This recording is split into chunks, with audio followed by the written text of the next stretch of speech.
Brought to you by Agilus Diagnostics. Health test की बात आती है तो मैं भरोसा करता हूँ India largest diagnostics company Agilus diagnostics. खुद को टेस्ट करते रहो। हरियाणा विधानसभा की वोटिंग जारी है और बात करें जुलाना विधानसभा की, सबसे हॉट सीट हरियाणा की जुलाना विधानसभा है। यहीं से बीजेपी और कांग्रेस में कड़ी टक्कर मुकाबले की मानी जा रही है और अकालगढ़ गांव में कांग्रेस और बीजेपी के कार्यकर्ता आपस में भिड़ते हुए नजर आए। बीजेपी वाले कह रहे हैं कि यहाँ पर बूथ को कैप्चरिंग करने का आरोप कहीं ना कहीं कांग्रेस वाले कर रहे थे, लेकिन कहीं ना कहीं यहाँ पर जो बीजेपी के प्रत्याशी जब मौके पर पहुंचा तो उसको भी एकदम अज्ञात लोगों ने घेरने की कोशिश की। हमारे साथ बीजेपी के प्रत्याशी कैप्टन योगेश जी, हमसे बात करते हैं कि आखिर क्या मामला था और अब क्या सिचुएशन फिलहाल मौके की है। एक मिनट। सर नमस्कार। नमस्कार जी।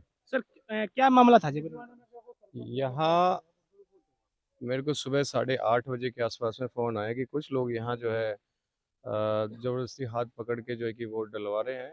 उसको लेकर के लोगों ने जो है कि काफ़ी प्रोटेस्ट भी करा था, जिससे विरोध बढ़ता चला गया। उसको देखने के लिए, मैनेज करने के लिए मैं यहाँ लोकेशन पे पहुँचा जहाँ पर वोटिंग हो रही है। वहाँ जा कर के काफ़ी हद तक जो है कि सिचुएशन को मैनेज करने की पूरी कोशिश करी। सिचुएशन जैसे मैनेज होने लगी, किसी पार्टी को वो रास आया नहीं। जब रास नहीं आया तो फिर धीरे-धीरे उनका भी विरोध और बढ़ने लग गया। फिर यहाँ काफ़ी समर्थक उन पार्टी के यहाँ आने लगे और जो है कि सब लोग कहने लगे कि आप जो है कि मेरी एज ए कैंडिडेट मेरी ज़िम्मेदारी बनती है कि मैं अपने सभी कार्यकर्ताओं का, वोटरों का मैं मान-सम्मान और ख़्याल रखूँ। इसकी वजह से मैं यहाँ पहुँचा था। सारी चीज़ों की व्यवस्था मैं भी संविधान के सारी जो भी प्रक्रिया उस पे मैं भी आश्वस्त हूँ और मैं उस पे भी फ़ॉलो करता हूँ। लेकिन किसी पार्टी विशेष के लोगों ने जो है कि उसका भी विरोध करना चाहा और जैसे मैं वहाँ पहुँच रहा था, तो मेरे साथ में भी उन्होंने जो है कि बोलने लगे कि आप यहाँ से जाओ, आप यहाँ अव्यवस्था इस तरीके के मेरे ऊपर आरोप लगाए। मैंने प्रशासन को गुहार लगाई, जो भी संवैधानिक तरीके से इलेक्शन हो, उस तरीके से इलेक्शन होना चाहिए। तो सर कहीं ना कहीं बूथ कैप्चरिंग की भी कोशिश की जाए। इसमें जिस हिसाब से उस समय जो हालात थे, वो बिल्कुल इंडिकेशंस यह थे कि बूथ कैप्चरिंग बहुत संभव थी। लेकिन जैसे प्रशासन यहाँ एक्टिव हुआ, तो अभी सिचुएशन अंडर कंट्रोल है। जो एजेंट्स हैं वो बाहर बिठा दिए और जैसे भी अभी अगर प्रशासन यहाँ सख्त रहता है, तो बिल्कुल कोई बूथ कैप्चरिंग यहाँ नहीं होगी। तो सर कहीं ना कहीं बोगस वोटों का भी यहाँ पर जिक्र था कि वो डलाए जा रहे थे। यहाँ पे बिल्कुल यहाँ पर है 4-5 गाँव और हैं, जैसे लजवाना खुर्द है। लजवाना खुर्द में कोई गाँव का एक प्रतिनिधित्व है, वो भी ज़बरदस्ती वहाँ कर रहा है। ऐसे ही बीबीपुर गाँव में वहाँ ज़बरदस्ती की वोटिंग चली जा रही है। श्यामलो कला है, वहाँ पर है। काफ़ी सारे गाँव ऐसे हैं जहाँ मैं जो अति संवेदनशील गाँव है, जहाँ लोगों को दबाया जाता है, वहाँ मैं खुद पर्सनली वहाँ पहुँच रहा हूँ। मेरे को यहाँ इन्फॉर्मेशन मिली तो यहाँ पहुँच रहा हूँ। जहाँ-जहाँ अति संवेदनशील है, वहाँ मैं तुरंत पहुँच रहा हूँ। जैसे जमोला गाँव है, वहाँ भी सुनने में आ रहा है 1 बजे जो भी वहाँ पे बोगस वोटिंग डलेगी, मैं बिल्कुल रुकवाऊँगा। तो सर आपको भी घेरने की कोशिश करी गई यहाँ देखना।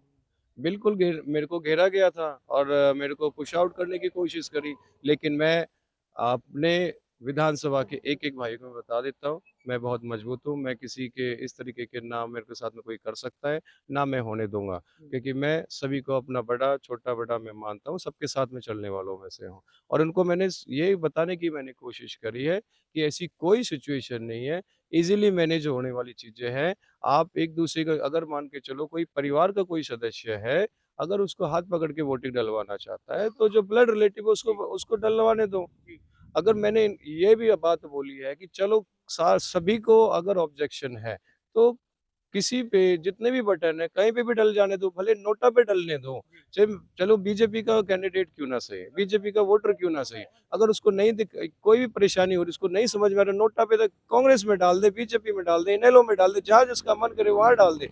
लेकिन जो व्यवस्था है, व्यवस्था के हिसाब से डलने दे, ताकि ये अप्रिय घटना किसी के साथ में ना हो। अब मेरे जाने के बाद में यहाँ कुछ हाथापाई भी करी गई है, जिसको लेकर के अभी हॉस्पिटल में जो है कि उनका चेकअप भी हो रहा है और मेरी प्रशासन से गुजारिश भी है कि सख्त से सख्त जो है कि कार्रवाई भी करी जाए। तो सर जिस तरीके से कांग्रेस का विनेश फोगाट का भी जुलान के अंदर माहौल देखा जा रहा था कि भाई वो एक सेलिब्रिटी थी, बड़ी खिलाड़ी थी। अब ऐसी घटना सामने आ रही है तो कहीं ना कहीं ये चुनाव फिर दूसरी तरफ भी मैं जाता अगर सेलिब्रिटी अगर मैं एक चीज़ मैं बोलना चाहूँगा, अगर कोई इतना बड़ा नेता है तो इतनी अप्रिय घटना नहीं होने देंगे। मैं भी बीजेपी का कैंडिडेट हूँ, मेरे अंदर भी भाईचारे की सद्भावना है। भाईचारे के नाते मैं जो कि सभी को मैंने समझाया है। ये अपनी तरफ मैंने अपने हर बंदों को हर बूथों पे 200 के 200 बूथों पे मैंने एक मैसेज कन्वे करा है कि प्यार मोहब्बत से इलेक्शन होना चाहिए, संवैधानिक तरीके से होना चाहिए, कोई ज़ोर ज़बरदस्ती नहीं होनी चाहिए। और ये चीज़ें जो है कि दूसरे सारे कैंडिडेट की तरफ से भी होना चाहिए था। तो कहीं ना कहीं एक बुखलाहट दिखाई देती है सर। अब ये बौखलाहट है और क्या है। बाकी का मैं अभी थोड़ा सा बिजी हूँ, मैं माफी चाहूंगा बिकॉज मेरे को जो है कि 200 की 200 बूथों पे जाना है। अब सर लास्ट ऐसे अभी क्या फिलहाल पोजीशन है सर? सिचुएशन अभी अंडर कंट्रोल है। हाल मौके पे डीएसपी साहब यहाँ पे, उनकी पूरी फोर्स यहाँ पर है। मेरी उनसे गुजारिश भी है कि जो अति संवेदनशील जो पर्टिकुलर जो बूथ है उसको मैनेज करा जाए। Thank you sir. ये थे हमारे साथ कैप्टन योगेश जिन्होंने साफ तौर पर कहा कि जिस तरीके से कांग्रेस अपने यहाँ पर अपना दबदबा दिखा रही है और कहीं ना कहीं जो दूसरे लोगों को दबाने की कोशिश की जा रही है वो यहाँ पर नहीं दबने दी जाएगी, और जहाँ जहाँ भी संवेदनशील बूथ हैं उनके बारे में प्रशासन को बताया गया है। अब आगे क्या प्रशासन कार्रवाई करता है और आगे क्या स्थिति, अब की बात आई तो अभी स्थिति नॉर्मल बनी हुई है और वोटिंग अभी जारी है। लेकिन कहीं ना कहीं ये बड़ी बात है कि जो इतने हॉट सीट जुलाना की बनी हुई है, ऐसे में विनेश फोगाट एक बड़ी सेलिब्रिटी के तौर पर यहाँ पर देखी जा रही है और ऐसे की घटना होना कहीं ना कहीं एक बौखलाहट को भी दिखाता है। लेकिन फिलहाल अभी पोजीशन ठीक है।